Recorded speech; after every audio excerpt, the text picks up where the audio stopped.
Yo, what is up, guys? And today I am reacting to 10 uh 10 real life deaths caused by video games. Well, so let's get on with this.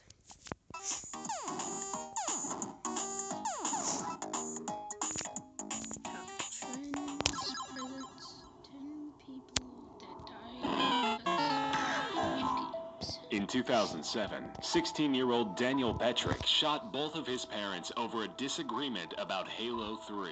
After his parents found out that he had purchased the game against their wishes, they took it away and locked it in the home safe. Daniel found the key to unlock the safe. Unfortunately, his game was right next to a gun. Reacting on impulse, Daniel grabbed the gun. He then snuck up behind his parents and said, "Would you close your eyes? I have a surprise for you." Then he shot them both, killing his mother and critically injuring his father. After Daniel shot both of his parents, he then put the gun in his father's hand so he could make it look like a murder-suicide. As the police arrived on scene, they found Daniel trying to flee in the family van, with the Halo 3 game in the passenger's seat. Because of his age, Daniel could not have been given the death penalty. He was given life in prison and won't be eligible for parole until 2032.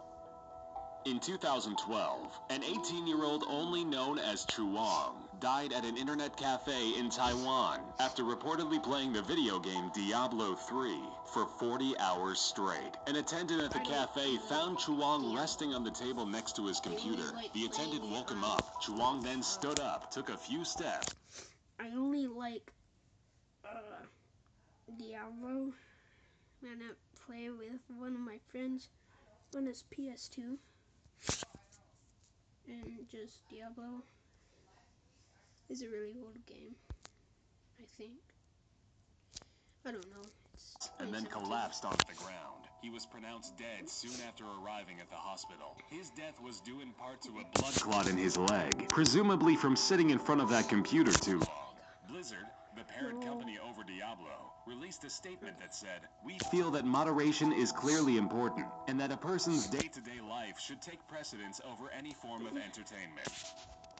A 17-year-old Philippine teen murdered his own grandmother after she interrupted his Dota match. The teen had been playing Defense of the Ancients in a neighborhood internet cafe. His grandmother, who told him not to play that game anymore, went to pick him up and return him to their home. When the woman began scolding him about the game, he alleges that he blacked out and beat his 68-year-old grandmother to death. The teen cleaned up the bloody crime scene and called his aunt, who then called the police. The victim was found with wounds on her neck, chest, head, and arms. Police officers also found blood-stained ceramic shards of what appeared to be a smashed vase in a garbage bin in the front yard. The grandmother, who had raised the boy since early childhood on her own, was killed because the boy wanted to play a video game.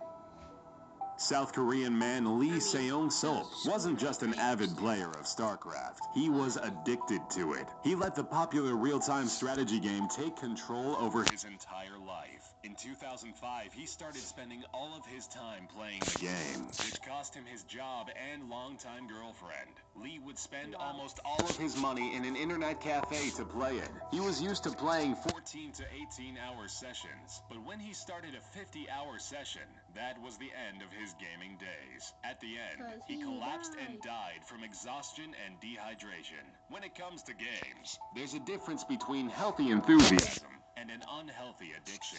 In this case, the man's love for StarCraft consumed him. 17-year-old Warren LeBlanc of Leicestershire, England, got life in prison for emulating a death scene in a video game in 2004. The game in question? Manhunt. The game was developed by Rockstar North. Armed with a knife and a claw hammer, Warren lured 14-year-old Stefan Pakira to a nearby park. He bludgeoned and stabbed the boy over 50 times until he died. In the trial, the mother of the victim was forced to leave the room as details of her son's horrific murder were explained to the court. At the end of the proceedings, the judge stated, "One thing is clear. You and you alone were responsible for this prolonged, vicious, and murderous attack on someone who thought of you as a friend." In 2013, An 8-year-old Louisiana boy intentionally shot and killed 87-year-old Mary Smothers, his own grandmother. The event happened only minutes after the boy started playing Grand Theft Auto. Authorities believe he intentionally shot Mrs. Smothers in the back of the head as she sat in her living room watching television. Family and friends of the victim have stated that the victim and the juvenile had a normal, loving relationship and even shared the same bedroom. The sheriff's department released a statement saying investigators have learned that the juvenile suspect was playing Grand Theft Auto 4 just minutes before the homicide occurred. The boy, now living with his parents. Okay, sorry. It's just a notification. It's really annoying. And is exempt from criminal responsibility. 18-year-old Devin Moore was actually arrested for Grand Theft Auto, not the game, the real-life crime, in 2003. While being processed at the police station, he lunged at one of the officers and grabbed his .40 caliber Glock. He shot him and 2 other police officers in the head as he made his way out of the station to then steal a police cruiser. Once caught and handcuffed, Moore uttered, "Life is a video game. You've got to die sometime." In the trial, his defense team tried to use the Rockstar game Grand Theft Auto Vice City as a scapegoat for the young man's violent acts. Ultimately, Devin was sentenced to death by lethal injection.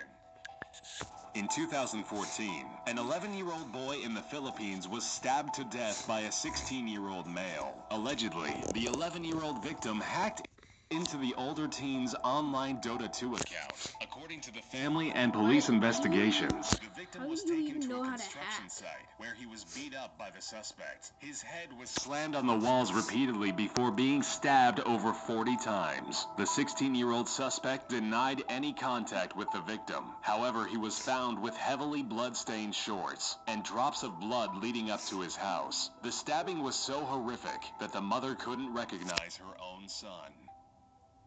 28-year-old Philadelphia man Tyrone Spellman beat his 17-month-old daughter to death in 2006 while playing the popular game Ghost Recon. His toddler crawled into the room and accidentally toppled over his Xbox, breaking it. In a fit of rage, Spellman repeatedly beat the child. Investigators contest that the child's battered body was then positioned next to a barbell in another room to make the death look like an accident. Spellman fled the scene but turned himself in the next day. Official autopsy reports indicate that the toddler's skull had been shattered and caved in by continued blows to the head. Spellman, who was a self-admitted video game addict, claimed that he did not intend to kill the child. He was sentenced to 22 to 45 years in prison.